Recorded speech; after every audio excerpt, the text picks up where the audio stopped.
কার জন্য ধর্ণা দিয়েছিস? কেমন করে বেড়াচ্ছে দেখো। আমাদের এগ স্যালাড। গাইস আমি সিংহ আঁকছি গাইস। এটা কি চেয়ার্স করলি তুই? না না, ফোনে এসব কোনোদিনই দেখানো হয় না।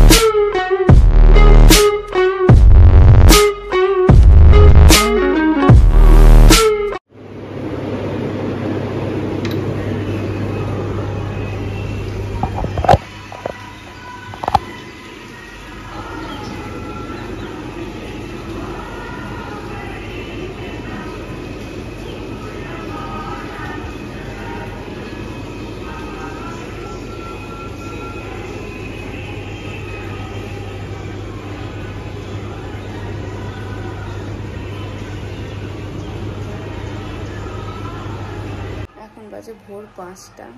আর এইটা আরো বেশি ভালো লাগে জানো আমার মনে হয় শুনতে। মানে যে রাস্তাতে বেরিয়ে হালকা হালকা চারিদিক থেকে মহালয়ার আওয়াজ, এটা শোনার একটা অন্যরকম ফিলিং। তো আমি তো ঘরে জোরে জোরে চালাতে পারিনি, কারণ ও তো ঘুমোচ্ছে, মানে ফোনে হেডফোনে শুনছিলাম। তা আমি আবার বাইরে যাই, বাইরে গিয়ে এই যে সবারই ঘর থেকে যে একটা মহালয়ার আওয়াজ উঠে আসে, ওইটা শোনার একটা অন্যরকম ফিলিং। ওটা একবার দেখে আসি, ওই জন্য বাইরে এলাম। চললো গাড়ির চাবি নিয়ে।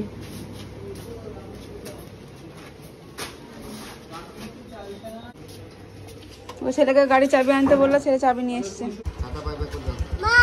কি বলো মা? বসবো কেনতে?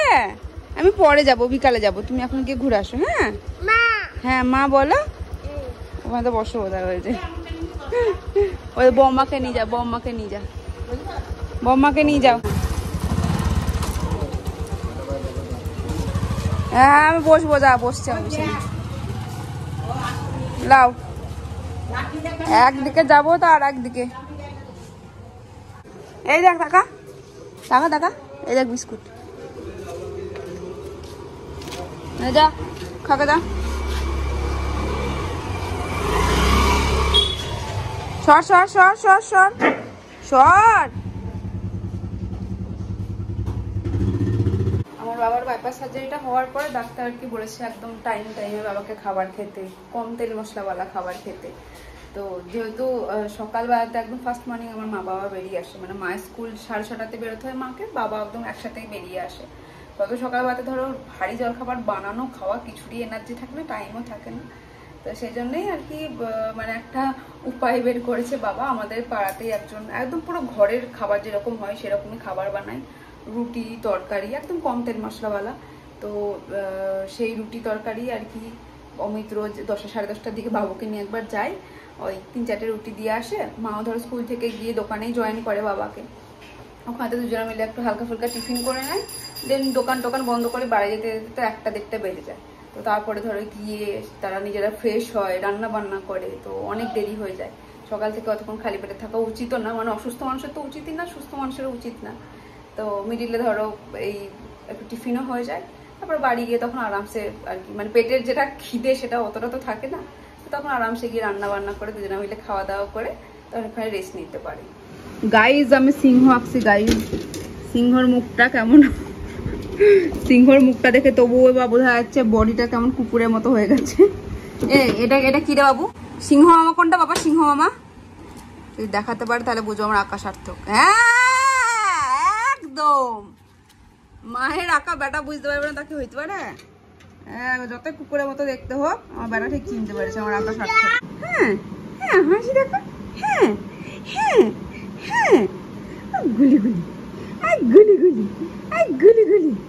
তোমাদেরকে সেদিনকে বলছিলাম না যে যে কোনো অনুষ্ঠানের আগে বা কোনো প্রোগ্রামের আগে বাবুর শরীর খারাপ হয়। দুদিন একটুখানি ভালো ছিল, সামনে পুজো আসছে, আজকে মহালয়া, সকাল থেকে জ্বর, বাড়িতে খিচিবিচি করছে। আর বাবার কাছে ভালো ছিল, বাবা আবার একটু কাজে বেরোলো, যে বাড়িতে কিছুদিন থাকছে না, আমার সাথে ঠাকুর দেখে নিয়ে আসি। তো হ্যাঁ গাই পাপা আমরা কি দেখতে যাচ্ছি গো? বাপ্পা, হ্যাঁ গণপতি বাপ্পা দেখতে যাচ্ছি। ওই দেখো প্যান্ডেলের কাজ শুরু হয়ে গেছে, দেখি তো ওই দেখো মা দুর্গা। বাপ্পা কই? পাপা বাপ্পা কই? হ্যাঁ আর পেঁচা কই?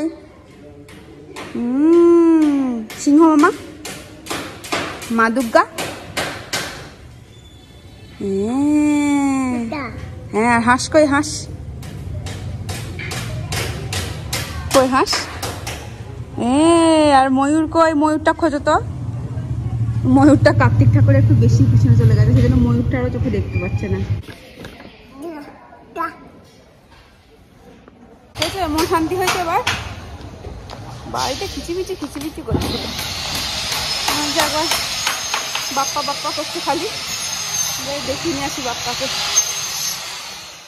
আজ দুপুরে আমি আমার নিজের জন্য বানাচ্ছি এগ স্যালাড আর সেটা বানানোর জন্য লাগছে ছোট ছোট করে কেটে রাখা গাজর ছোট ছোট করে কেটে রাখা শসা ছোট ছোট করে কেটে রাখা পেঁয়াজ কিছু লঙ্কা কুচি কিছু ধনেপাতা কুচি আর এখানেতে দুটো সেদ্ধ ডিম এরকম করে ছোট ছোট করে কেটে রাখা আছে আর লাগছে এক কুচি লেবু এগ স্যালাড বানানোর জন্য জাস্ট এই সমস্ত জিনিসগুলোকে ভালোভাবে মিশিয়ে নিতে হবে ভালোভাবে সমস্ত জিনিসকে মিশিয়ে নেওয়ার পরে এখানে আমি অ্যাড করছি পরিমাণ মতো নুন তোমরা যদি এই এগ স্যালাডটাকে ব্রেকফাস্ট বা লাঞ্চ হিসেবে নাও তাহলে অবশ্যই নুনটাকে অ্যাড করবে যদি ডিনার হিসেবে নাও তাহলে নুনটা একদমই অ্যাড করবে না এরপর আমি এতে অ্যাড করছি একটুখানি গোলমরিচের গুঁড়ো তারপরে এই সমস্ত কিছুকে ভালোভাবে মিশিয়ে নিলে রেডি আমাদের এগ স্যালাড দাদা এইদিকে জানলার দিকে না দাদা দোকানে গেল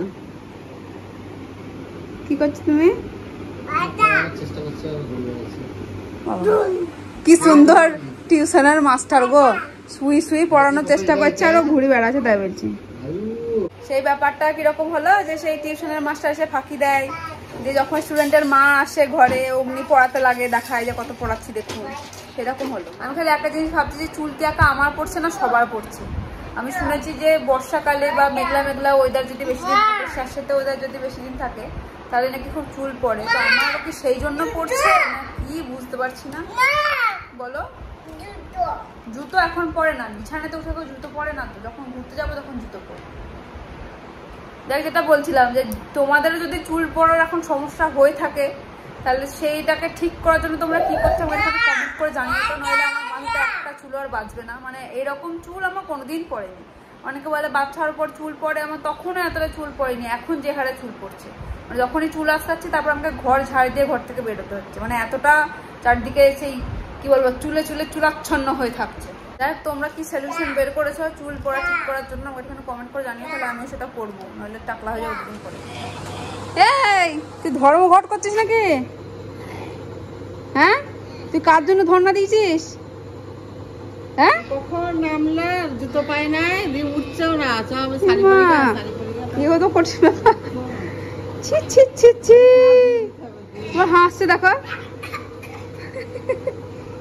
কি অবস্থা এই তুমি ছবনা করছো তো ওই জন্য ছুটে যাচ্ছে তোমাকে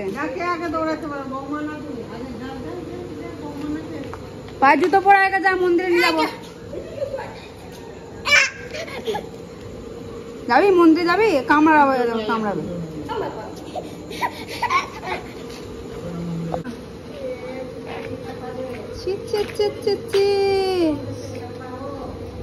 হাত দুটো ধুই দিতে হবে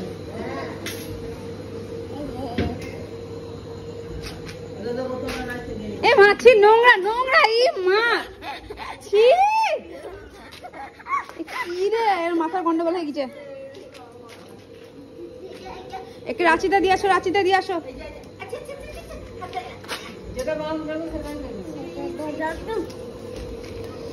এ তো এটা বাড়ির উঠুন পেয়েছিস নাকি রে এত খালি পায়ে হেঁটে বেড়াচ্ছে এরকম করে হ্যাঁ দাদু আসছে ওই দেখ দাদুর হাতে লাঠি ওই দেখ তাড়াতাড়ি যা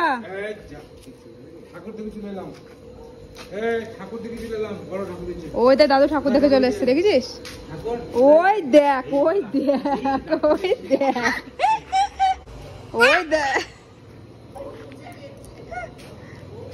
দাদু দেখ না ছি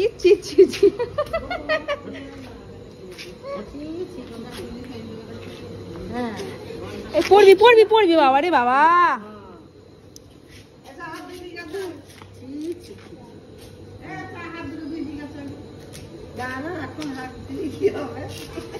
ছবনা করেছে না ছুতে গেছে তোমাকে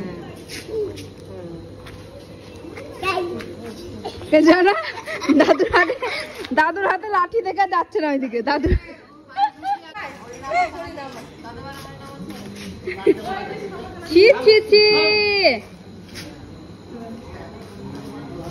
দেখ না একবার লাঠির বাড়ি, দেখ না একবার।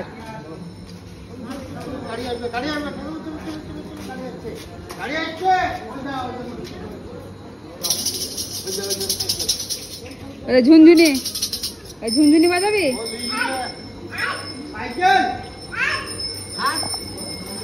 বাবা রে বাবা, পড়বি পড়বি বাবা রে বাবা।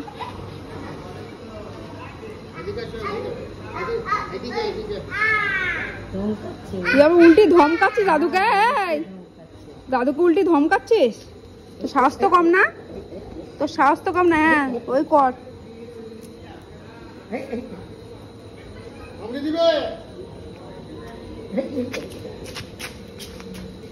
কি করে বেড়াচ্ছে মা, আমাকে ছুবি না বলে তোমরা ছুতে যাচ্ছে, দেখো কেমন করে।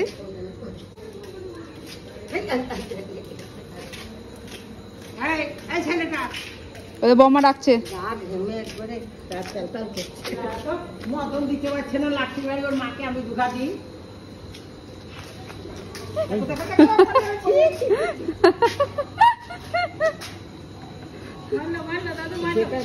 কেমন করে বেড়াচ্ছে দেখো রাস্তায়। ওদের দাদু আসছে, ওদের দাদু, ওদের একটা দাদু। চকলেট চাইতে গেছে, চকলেট চকলেট চাইতে গেছে। চকলেট দেবা না? খুঁজছে চকলেট, খুঁজছে। না গো চকলেট দিও না গো, দাদা পোকা লাগে যাবে আবার। কি চকলেট খায়? আর একটা না বাবা, চল চল আর একটা, চল বাড়ি যা, বাড়ি যা। হ্যাঁ আর একটা। কি করে বেড়াচ্ছে দেখো, ঘোরাচ্ছে। ওই দেখো বাবার হাতে লাঠি, যাচ্ছে না বাড়ি। চলো সে বাড়ির উঠোনে খেলা করার মতো করে খেলা করে বেড়াচ্ছে রাস্তায়। চ চ চ চ চ। দেখি দেখি নতুন জামাটা দেখি। মহালয়ার দিনকে তুমি নতুন জামা পরেছ? পুজোর জামা তোমার এখন থেকে পরতে লেগেছো মা? কি সুন্দর জামাটা, তোমার জামাটা আমি একদিন পরবো। হ্যাঁ কি হচ্ছে? ও দোদ্দো দোদ্দো। হ্যাঁ চলো, ছেলে খিদে পেয়ে গেছে গো, চলো। ওলে বাবা, কি হয়েছে বাবা? বাবার পায়ে কি হয়েছে গো? বাবার পায়ে কি হয়েছে বাবা? বাতা। ও তার পাটা টিপে দিচ্ছ তুমি? ছেলে তখন বাবার পা টিপে দিচ্ছিল, জিজ্ঞাসা করছে কি হয়েছে, বলছে বাতা। কোথায় বাতা বাবার? ও ওইখানটায়। ও যে তুমি পা টিপে দিচ্ছ বাবার।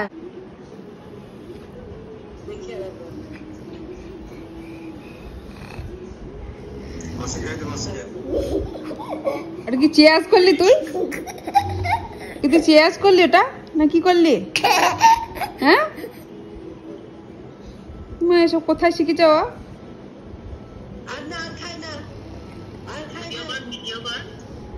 করছি।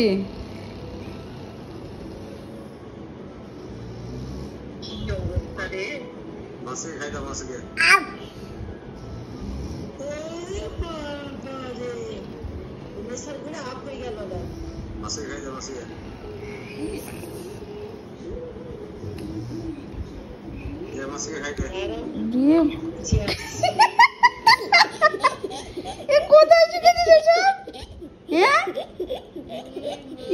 আমার তো দেখো অবাক লাগছে, কোথায় শিখেছে?